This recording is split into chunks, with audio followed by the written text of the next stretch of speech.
Okay, thank you everyone for joining me. I'm Wendy Wheaton with Celebrity Exclusive TV, where our input in the community matters, including things that you just need to know. And today, my guest is Larry Adams. He's CEO and founder of StereoType, a digital and marketing platform that can identify racial biases in content. And his credits are very, very long. He served as a senior advisor for the Bloomberg 2020 presidential campaign. He was the former SVP and head of digital strategy for AT&T and WarnerMedia, the vice president and head of marketing for Vimeo, and he successfully launched DIRECTV NOW and AT&T's first platforms by adding over 1 million paying subscribers in 2 months. What accolades. I'm so amazed and beyond thrilled to have Larry Adams today as a guest. Thank you very much for joining us. Thank you, Wendy, for having me. I'm really appreciative of it. I'm glad to meet your audience. Absolutely. And we're so happy. You're beyond an overachiever, and the encouragement that we all need in positivity and things that we can learn from. So today, Larry, we're talking about your newest company, StereoType, which is a powerful digital marketing and media platform that analyzes content through a lens of diversity and inclusion, which is so important. Those are the buzzwords nowadays, but they do mean something. And it identifies racial biases and risk in content. So my first question to you is, can you just give our viewers a little bit of insight on what StereoType is and why you launched the platform? Sure. I thank you again for having me. Everyone's been hearing this buzz around AI, chat, GBT, and open AI. And so what that is essentially is a giant network of natural language processing that goes through a filter, which is the chat module that we all have heard about. We're using that same technology from an AI infrastructure perspective to scale up insights as it relates to multicultural audiences.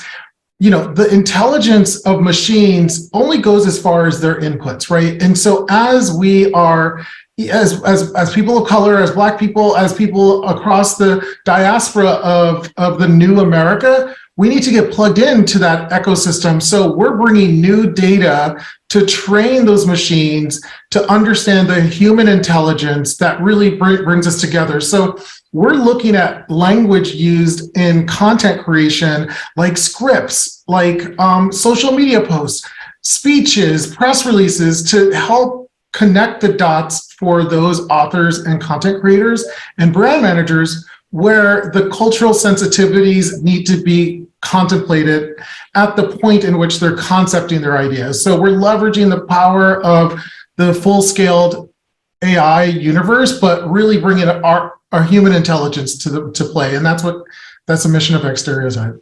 Right. You're definitely the person to do this with all of the different, companies that you've created, worked with, some major ones, P&G, Chipotle, 3M, are using your platform now. That's right. So, why did these companies come on board? Did you have to convince them, or did they kind of realize the whole information that you were providing and was needed? I don't know. I don't think it's convincing. I think it's education. We're talking about now multicultural insights, which has been ignored for so many years.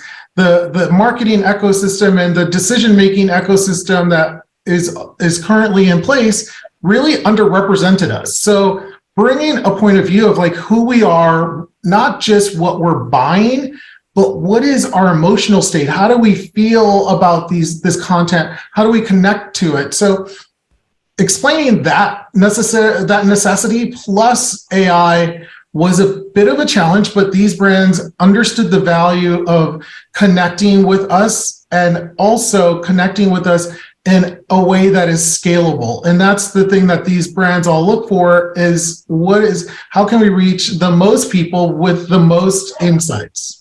Right. Okay. And so I found it interesting that, you are able to measure biases based on different demographics for African-American men and women and even Latino and Asian. And so Tell us exactly how you go about doing and the metrics on this. So we actually created 39 new metrics to actually quantify what is inclusion. What does it mean to have intersectionality, and how does that relate to purchasing intent and likability of the content or the brand? So we are bringing a new quantitative approach to how D&I is actually developed and managed over time. But how did we start? We started with 18 months of research out in the field, doing focus groups, doing tens of thousands of surveys. We've amassed over 4 million points of data as it relates to the diversity experience of tens of thousands of Americans. Exactly. Wow. And so it says that you are driving more effective advertising through data culture in a less racist world, trying to create a less racist world. Can you give me an idea of a client that you might have that had no clue, that you were able to give some metrics and insight to that helped them change their marketing strategy? You know, it's been a great partnership and collaboration with all of our clients. It's not one client that's found the aha moment. Now we're looking at so many different variables that used to not be covered by traditional research. So we're bringing them insights that would have to be sort of dug up by their research departments, which were already overburdened. So we're helping most companies understand not only the impact to their target audience, but where is the opportunity to actually grow your audience and grow your fan base and grow your product users? And so every client, I would say, has been really receptive to the information we're bringing and has adopted it within their process. So we worked on a ton of advertising for Super Bowl. I won't say who, but we worked on their advertising, and we really did bring to them an opportunity to optimize and open the aperture of who they could bring in to their message. And this has been a very big value. One example, a client we had was reviewing concepts from their agency, and it just didn't feel right. And, we've all been in that room where it's like, okay, it doesn't feel right to me, but I'm not sure how everyone else is going to react. And we're often the only people of color in the room. And so we say what we need to say, but sometimes people don't believe us. They think, oh, I have a different point of view because I'm sensitive or I'm staring at it too much. But we brought to them these insights that were quantifiable. Plus, we were able to help them not move forward with the campaign. They ended up saving about $500,000, understanding that that wasn't the right concept.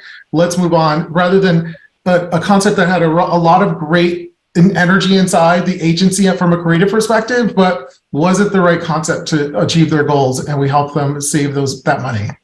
Right. So that you just answered the question that I had next, which is, are you coming into these companies in the beginning planning of their campaigns? It's not like they finished it and then said, oh, okay, now let's call an X stereotype just to make sure we're on point. We're doing all of the things because we're bringing a whole new methodology. So sometimes we're looking at past campaign performance and looking at that performance as it relates to sales and aligning our insights and our predictions with how that creative actually worked and building a benchmark for a lot of clients. So we look at past work. Then we were brought in to look at current work that's in development, even before it gets to the place of casting or any deeper production. We're looking at scripts with descriptors. We're asking the question to clients like, what is the race of this person? So we're helping them write to the actual person rather than writing for a character that is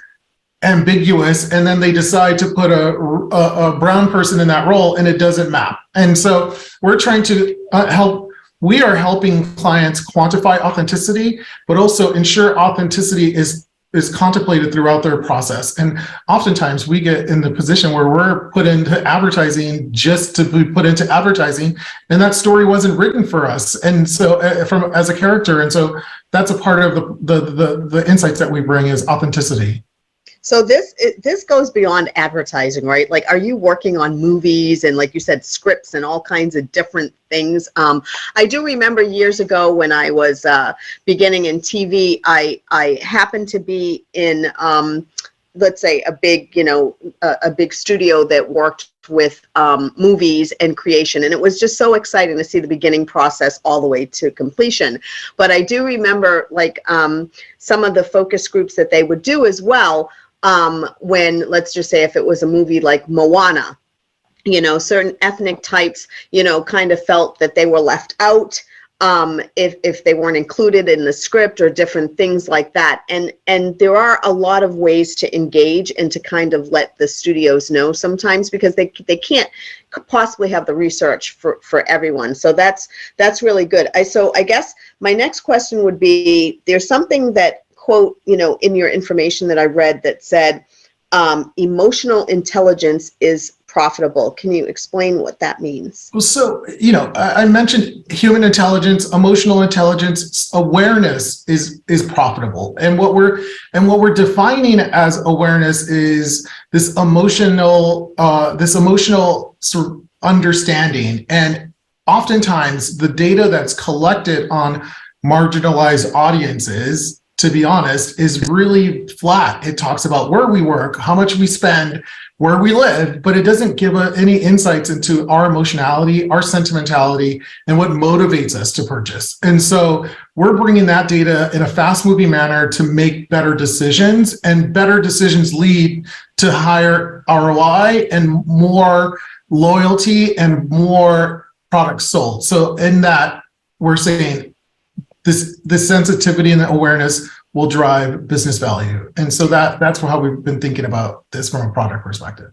Okay. And so when you say, what motivates us to buy, right now there's a big push for Black owned and, within the community. How do you deal with those kinds of things when, equal balance, we've got the big major corporations and the P&Gs and all of the billions and billions of ad dollars that are spent by Black consumers, and not just Black consumers, but the majority. So what do you say in terms of that, in terms of kind of giving back to the community and keeping the dollars within our community?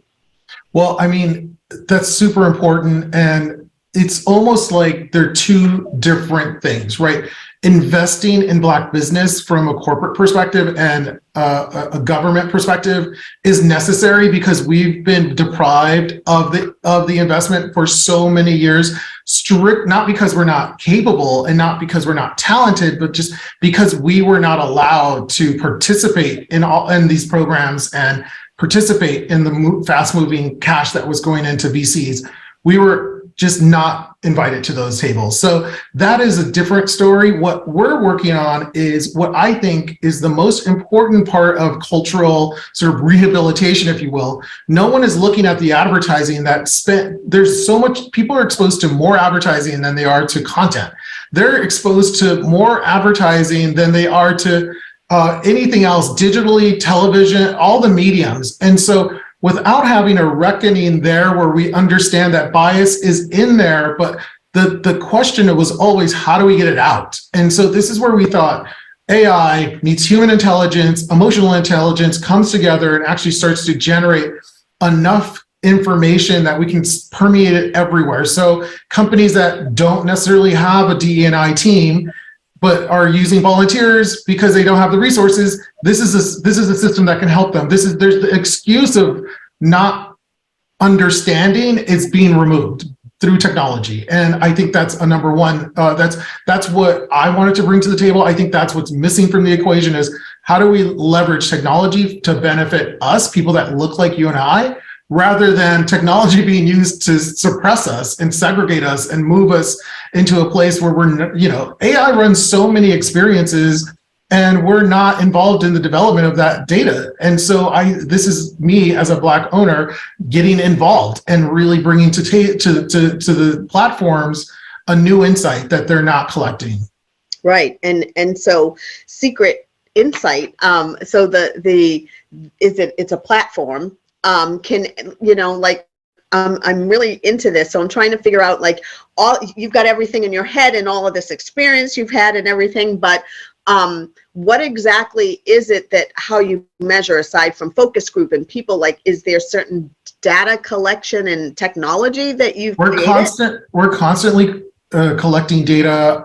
We're asking people, thousands of people every week to answer a set of questions, give us their comments, and we're using AI to analyze those and sort of reevaluate all of our algorithms. So the way that this is kind of nerdy, and I'm sorry if I'm taking everyone into a nerdy place, but think about a math problem where there are different variables and there's different weights put on those variables that gets you an outcome. We are constantly adjusting the weight of those variables based on what people are saying. So we're constantly learning and adjusting our algorithms to really represent how we're thinking, what our sentiments are, and how we express that in language. Language is a huge emotional and psychological signal. And so understanding how we speak is critical to understanding how we think and then be able to measure that. And so that's what we spend a lot of time on. But essentially, we built an application that someone can log into, upload a piece of content, and have it reviewed by AI as well as human eyes to get a sense of bias, inclusion, and we call it conversion, which is emotionality, brand affinity, and purchase intent. Wow. So does your brain ever shut off? Like I can only imagine with the negativity and everything that has just been to the 10th power when you're watching TV every day. Are you just like, because I am, I mean, whether it's political, whether it's, a news program, I'm constantly watching and saying, oh my goodness, not only just the content, but we are always judging and examining the people from the host and the people that are delivering the news too, and what they're saying and how the nonverbal, what they're, so do you have a hard time just kind of, watching TV in general? Like content, video content is a passion for me. I'm a Gen Xer. I grew up in front of the TV. It was just a big part of my rearing. But I love it, and yes, I do critique it, but I have such a passion for being included in it and driving change that it feels like that's my calling. That is what I've always wanted to do. I grew up in South Central LA in a 1-bedroom apartment, just, talk about grinding my way out, going to college. But my first internship was in high school when I wrote an essay. It was an essay contest to get an internship at Sony Pictures Entertainment in the marketing department. I got a slot. There was 10 people in all of Los Angeles picked.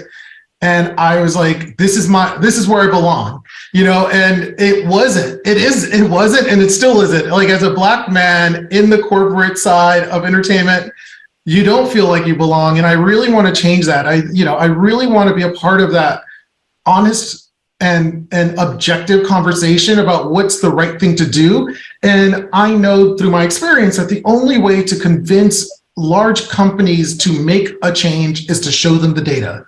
So it was imperative that we create a new data company, not just owning the content, but being able to measure it and present value. That's how we get change. It's a business decision. All these things are business decisions. And so bringing to the table real insights, not just ideas, is really what's going to help change that. So I was like, I'm nerdy, I know it. I'm not like the stereotypical African-American male that is portrayed everywhere, but I'm going to lean into it. I'm going to lean into the language that I've learned in corporate America and have actually an agenda and a point of view of making my people's lives better. And that's what keeps me going.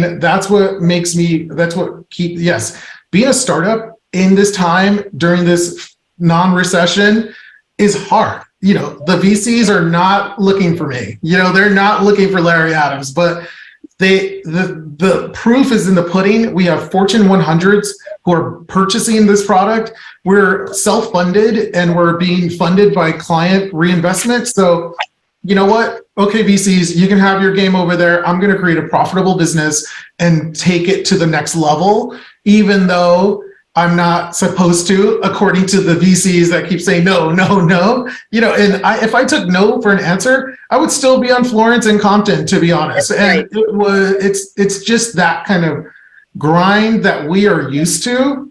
it's tiring. It's upsetting sometimes, but really it's just this is how we live. I don't feel like, I don't think anyone who's lived our experience would doubt that. Like, we can do anything and we have done everything. So I'm all about it. I don't feel any tiredness or, I just put my head down, keep praying and go. That's the only way to get out of this. This is so amazing and so encouraging, because evolving in times, if we've all been in the industry, here in Hollywood, I'm still here, and I look at all the opportunities we've had, and yes, we still are,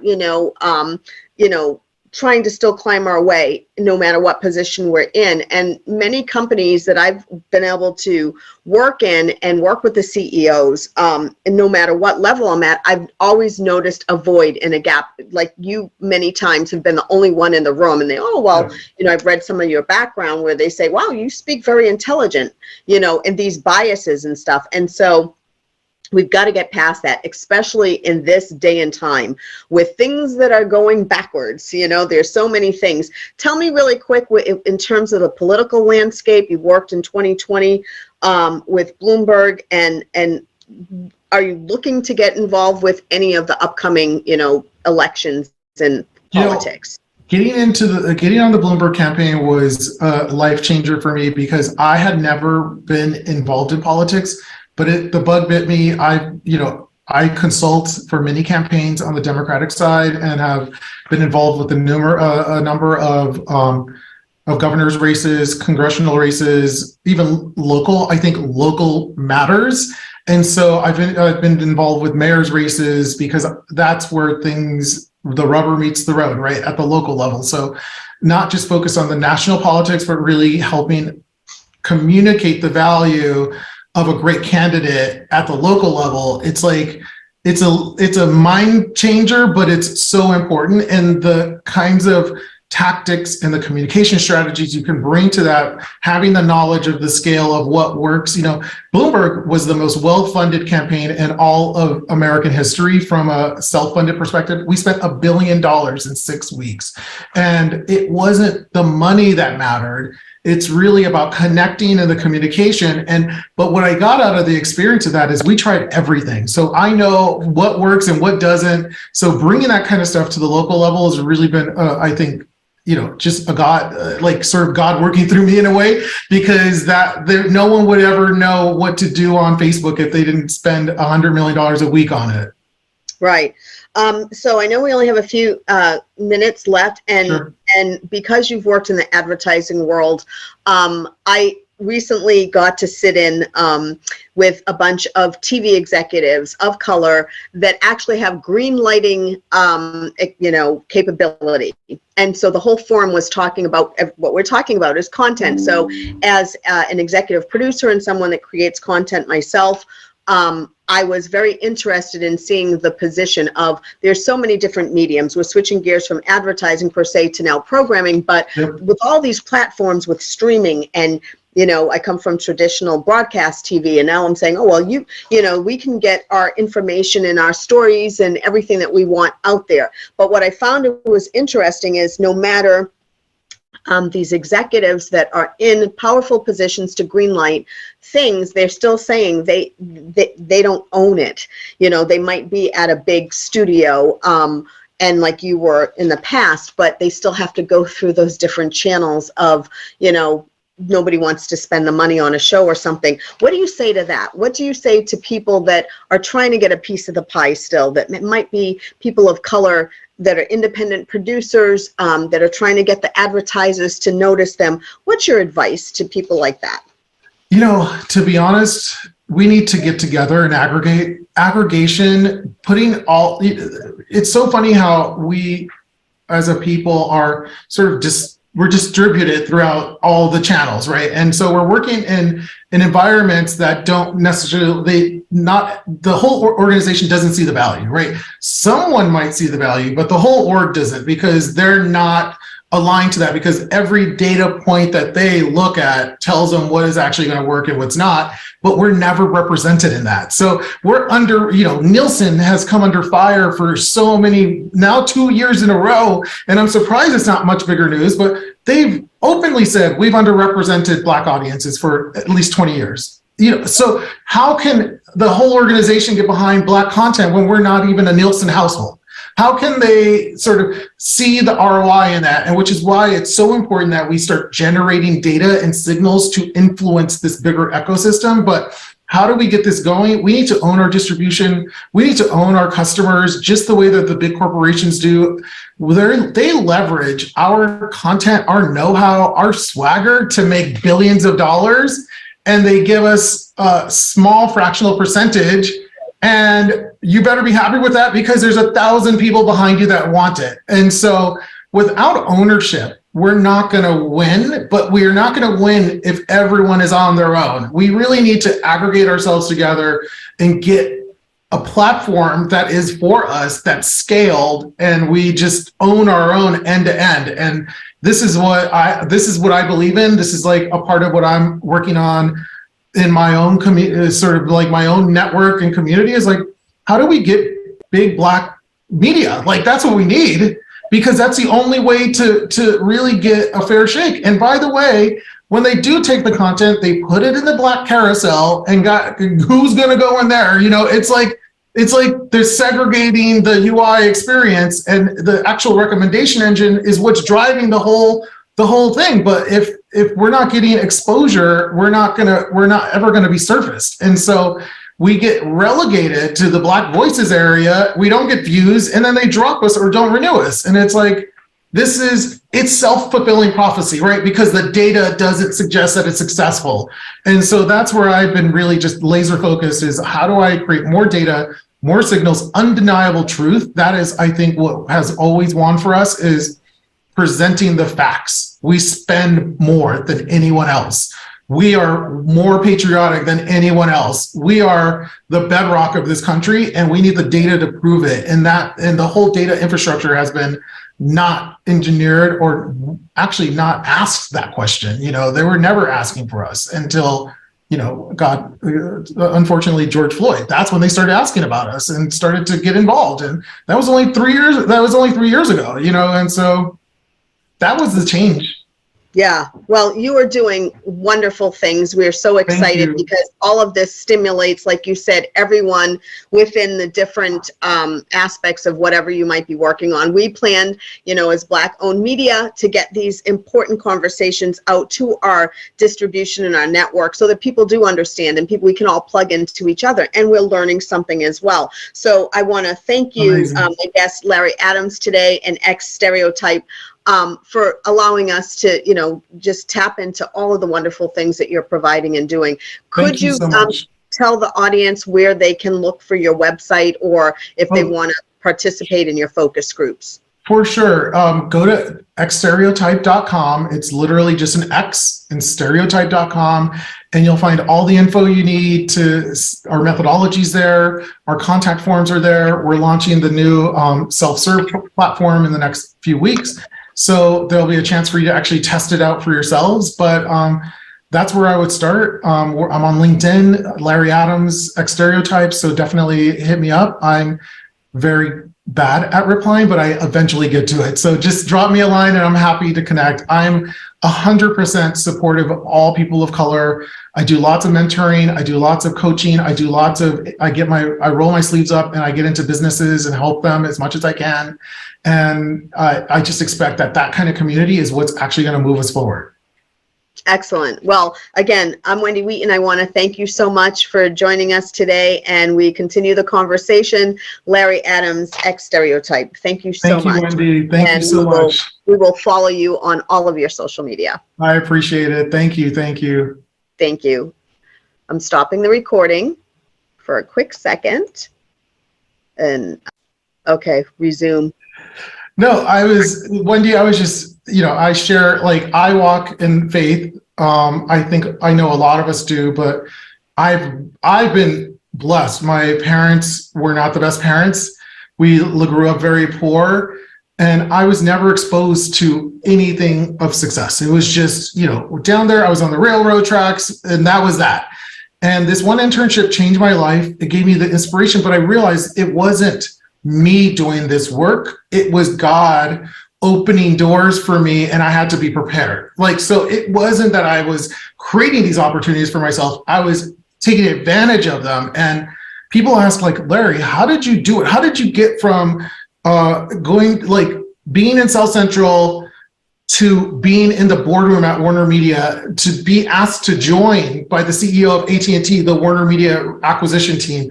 How did you do that? And I was like, God, that's how. It was how, my brother was in Iraq. He was wounded and paralyzed. I'm so glad that he's alive, but that was a track that probably I was going to go down. My other brother, he's in and out of trouble. It was very easy to find an easy way into a life of really not so great opportunities and paths. And I know that God has a reason for me being here and being in this place. And I'm just always open to, like, how do I manifest what he's actually asking me to do, and just be ready. That's, like, I really feel like that's my biggest thing, is, like, just be ready. Read the articles, write, do everything and extra. Like, that was always what I did at work, was just, I did extra projects. I learned more about the business than I needed to. I got involved, I was curious, but learning how things work made me ready for when God opened the door and the window and a path. There's so many times where I thought, I'm like, oh my gosh, I can't pay my rent, or it's not happening, or I got turned down for jobs. It was so funny because so many people, based on Larry Adams, and I had moved out of South Central into, like, West Los Angeles, and I'd show up for interviews. They're like, whoa, you're Larry Adams? Yes, I am. And and I got those jobs. I got those jobs where they weren't expecting a Black guy from South Central to show up. I got those not only because of my education and my training and blah, blah, blah. It was fate. God wanted me there, and God moved me from Los Angeles to New York for a reason. And I just know that we're not alone. And that's like what I feel every day, all my life, through the trials, I've had investors tell me, Larry, no one wants, Black people are not interested in data and education. They're interested in sneakers, like a full investor. And I was like, this is horrible, but that's what gets us distracted. Those horrible things can make you feel worthless. It made me feel worthless. And that's when I pray. And I pray and I feel refilled, and I go and I just work it out. And, I walk with the confidence that I am protected. And that is, like, how I move through this world. Just amen. I tell the truth. I tell the truth because that is it. That's all I got. Right. And so that person that discourages you and just kind of does not agree with your rationale, what do you just turn around and walk away? I mean, Wendy, it's the whole world. No one, meaning I can say, I can be here discussing how AI works, and then I can have I have a developer on my team who's Indian, and he'll say the exact same things, and they believe him. I'm like, but it's my thing, and it's just everything is kind of engineered to make you lose faith in yourself. We don't get breaks. We walk in the door and they've already decided what we are, and so having this internal fortitude, this faith that fills you up, it's just armor. I don't get fazed by it anymore. I pass that on to my children.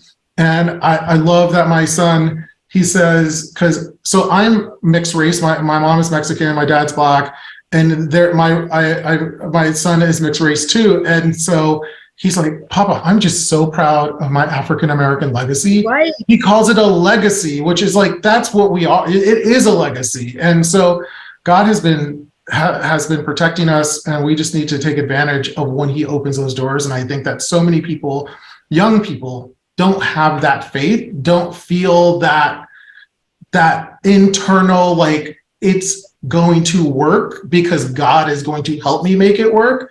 And that's where they fall off, because they try and take control. They try and do the things that they need to do, but they have no faith. And I think that's really a big part of what is going on with our young people today. It's just they have lost faith. Right. Well, Thank you so much. Oh my goodness, that's so important. We will keep in touch and continue to encourage each other, and have a blessed day. Thank you so much. Talk to you soon. Bye.